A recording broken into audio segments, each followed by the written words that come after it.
Northern Progressive Coalition.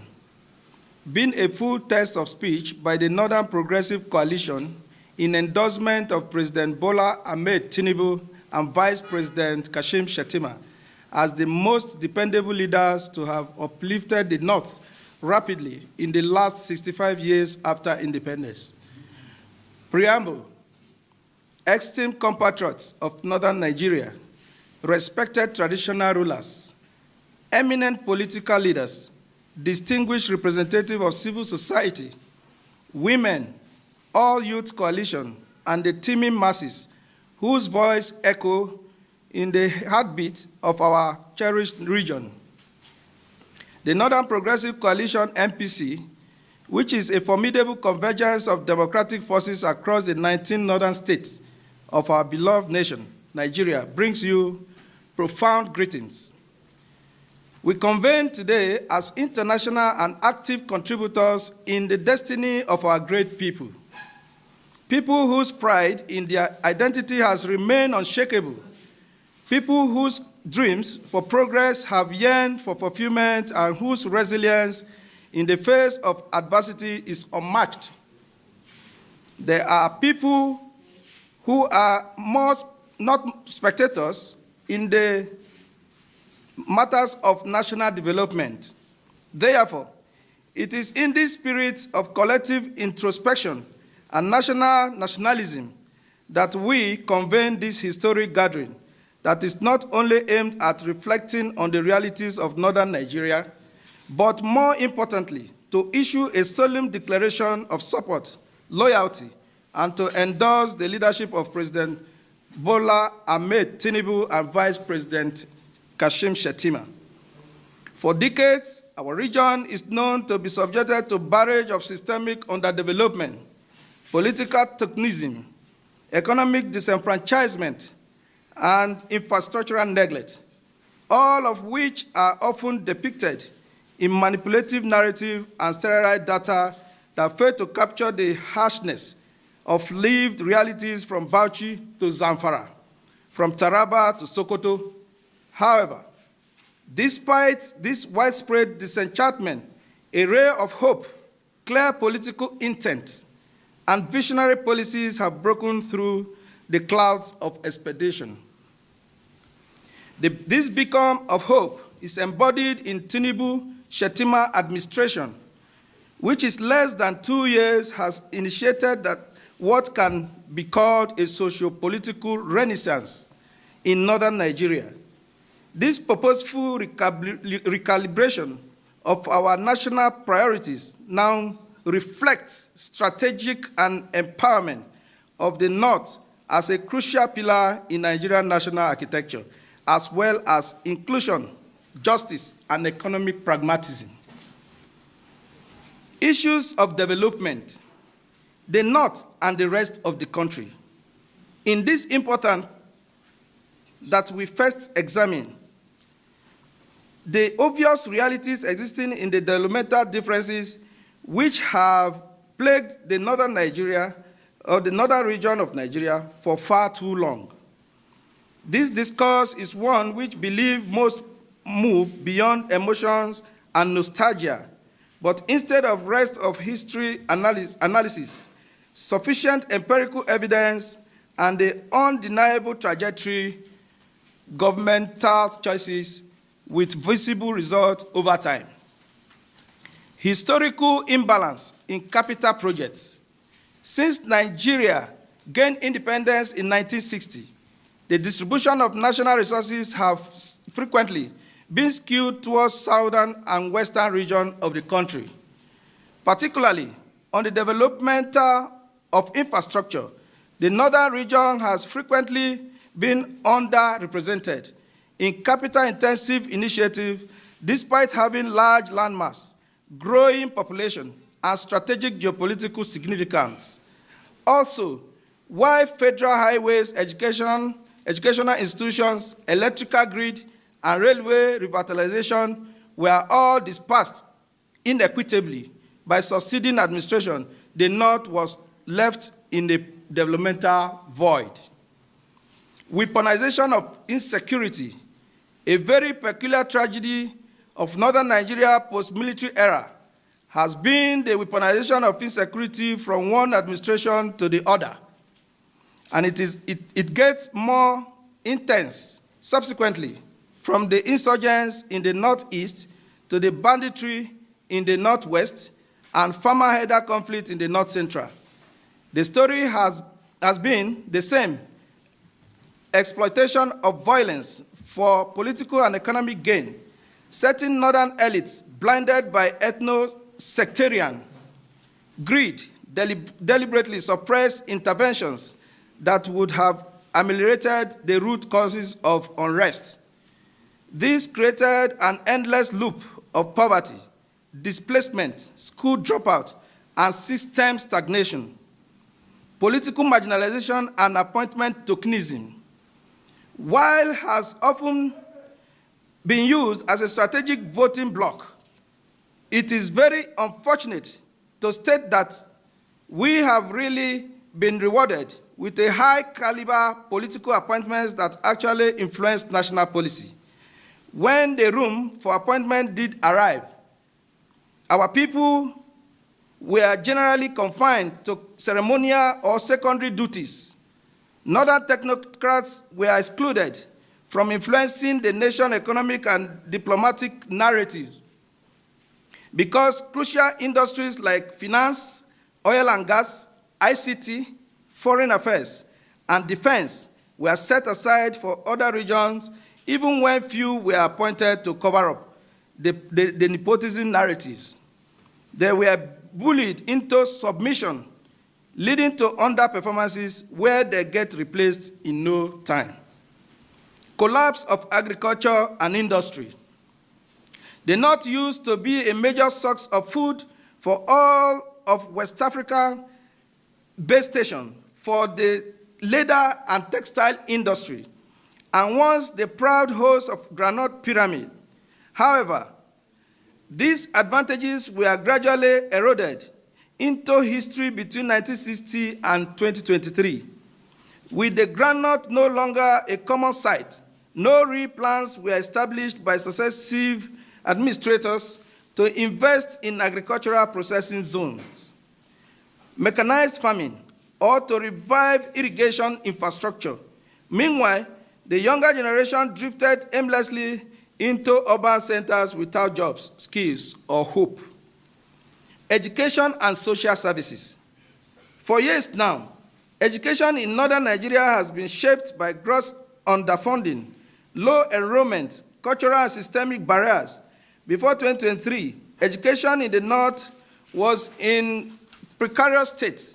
The region accounted for over 66% of the country's estimated 10.5 million out-of-school children. The Almajiri system lacked oversight and integration into the formal learning, poverty, and traditional norms further suppressed school attendance, especially for girls and rural children. Infrastructural deficits, outdated curricula, and limited teachers' capacity added to the problem. In many rural areas, access to basic health care is still a pipe dream, while southern Nigeria developed health insurance policies, digital education ecosystem, and urban resilience frameworks. Northern Nigeria was left with donor-dependent programs and unsuccessful policy experiments. It is in this context that we must appreciate what the Tinubu Shettima ticket has done in abolishing the long, deep structural imbalances which has become a historic disruption involving elite complicity. The Tinubu Shettima has boldly helped to re-engineer the economic and developmental architecture of Nigeria to benefit all, especially the North. The gains of the Tinubu Shettima tickets in the North so far.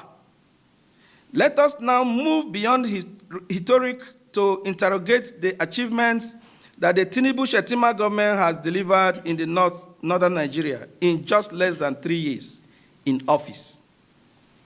These are not empty promises or paid media stunts that are meant to deceive the northern population.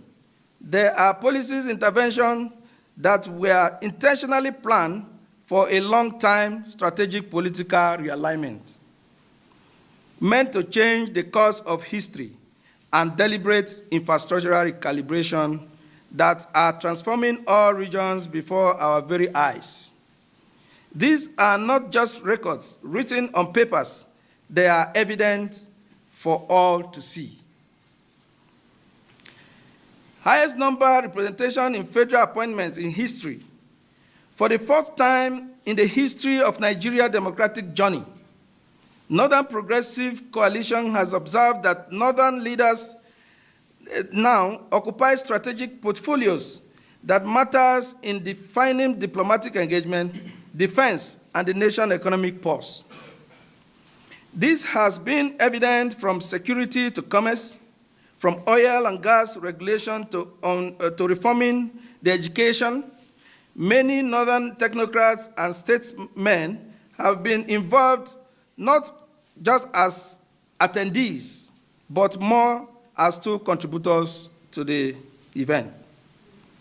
For the first time in Nigeria's democratic journey, Northern leaders occupy strategic portfolios that define the nation's economic pulse, defense, posture, and diplomatic engagement, from security to commerce, from oil regulation to education reform. Northern technocrats and statesmen have been called upon, not as tokens, but as co-architects of the Nigerian Renaissance. Groundbreaking oncology centers in the north. In the health sector, for the first phase of a national oncology initiative backed by the President Tinubu administration, the commissioning of an advanced oncology center at the Federal Teaching Hospital, Katsina, among 3 advanced oncology centers under National Cancer Care Expansion Policy, has become a life-saving revolution for decades. Cancer patients in the north have had to journey to Lagos, Ibadan, or Abuja for treatment. Today, we are happy to say that a world-class oncology treatment is now domiciled with the north. And this stands as a testament to the President Tinubu Shettima-led administration's sensitivity to equitable healthcare access for all citizens in every region. Educational improvement and student loan scheme. When you think of Asiwaju Bola Ahmed Tinubu and education, you think of his historic establishment of the National Student Loan Program, which presently finances the tuition and upkeep of more than 396,000 Nigerian students. What many may not realize is that the majority of young Nigerians benefiting from the program are Nigerian students of northern extraction, who comprise more than 55% of the total beneficiary pool, and by extension, account for over 45 billion naira for the total of 77 billion disbursed so far by the National Education Loan Fund, NEL Fund. Although these challenges were inherited, President Tinubu's administration opted not for quick fixes, but systemic reform. One of the most visible shifts is in infrastructure investment. Over 120 learning centers have been established across all senatorial districts, many equipped with solar power, safe water system, and furniture, making a fundamental step towards functional learning environment. This partnership with UBEC has led to the revitalization and building of 101 Almajiri with new integrated Sangaya Education Center dotting parts of Bauchi, Niger, Kaduna, and Kano states. However, to coordinate these efforts, the administration further established the National Commission for Almajiri and Out-of-School Children Education. The Commission has already developed the first draft of a national policy on Almajiri education and inaugurated a technical working group, TWG, for strategic reform. The proposed Almajiri Health Center scheme introduced by the Federal Ministry of Health aims to provide health insurance to children enrolled into school, making education a path to wellness, not just literacy. At the heart of Tinubu's strategy are two landmarks initiatives, which are DOTS and nursery. DOTS focuses on data out of school children, teachers, training, and skill development, while nursery, National Education System Reform Initiative, drives structural transformation across curricular, learning outcomes, and school management. Removal of fuel subsidy, a painful but necessary sacrifice. While past administrations were held hostage by the corruption-ridden fuel subsidy regime, acknowledging the decades-long rot in the oil and gas sector that is draining the country revenue and cowardly waiting for who to bear the cards, President Tinubu took the bold and unprecedented step to eliminate it without compromise. However, this further led to uncovering the cabals and syndicates that were illegally profiting from the subsidy scheme and importing adulterated fuel into the country. This singular act has already begun to unlock funds for local production, infrastructure, and real monetary federalism. Northerners are seeing the gains in increased capital allocations, being sent monthly, decentralized economic growth, and the end of endless fuel imports cartels who crippled the economy. Infrastructure resurgence in the north. Right now, under the leadership of Tinubu Shettima administration, critical road networks in the north are the needed attention to drive development and progress, to state among the railway projects and multiple road rehabilitation we have. The Abuja-Kaduna-Zaria-Kano Road project, which was originally awarded in 2017, but has now been revitalized with 740.79 billion in funding the completion already for 2026. 9th Mile Otukpo-Makurdi Road, another crucial route meant to connect Enugu, Makurdi, and Abuja, now benefiting from renewed funding for completion. Sokoto-Badagry Highway, 1,068-kilometer north-south link with a rail line in the median construction began in October 2024. Abuja-Lokoja-Benin Road, which is still undergoing dualization with concrete technology, was re-awarded in 2024 with a sum of 305 billion in funding. Bode, Sadu, Kaima, Kosubosu Road, a 130-kilometer project in Kwara, funded by Bua Group, designed for long-term durability. The dredging of the River Niger around Lokoja is strategic to northern mobility, commerce, and agricultural expansion.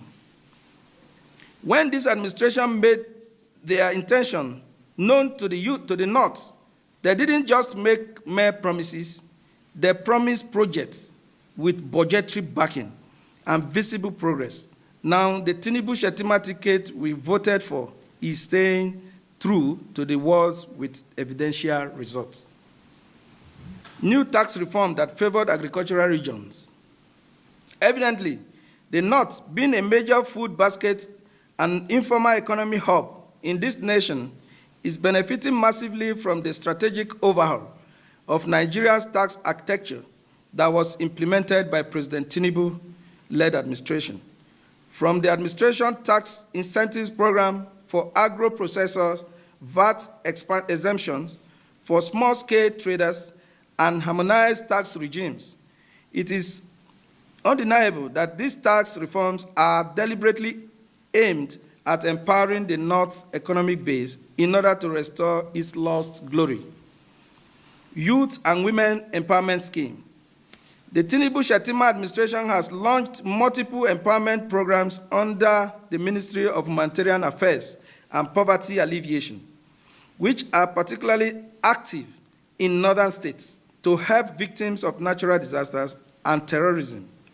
While maintaining this program, MSME grants and skills acquisition scheme are actively reaching the grassroots in Sokoto, Niger, Kebbi, Taraba, and Yobe, additionally helping to revive the dignity among the most vulnerable.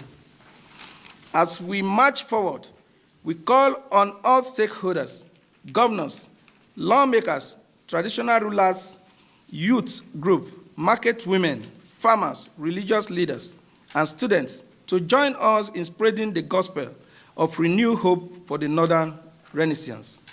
Let us rise, let us speak, let us vote again in 2027, not just for a man, but for a future that we all have always dreamed of. President Asiwaju Bola Ahmed Tinubu, Vice President Kashim Shettima, 2027, a vote for continuity, for progress, for the North, for Nigeria. God bless the Northern Nigeria. God bless the Federal Republic of Nigeria. Signed, Convener Usman Abdullahi.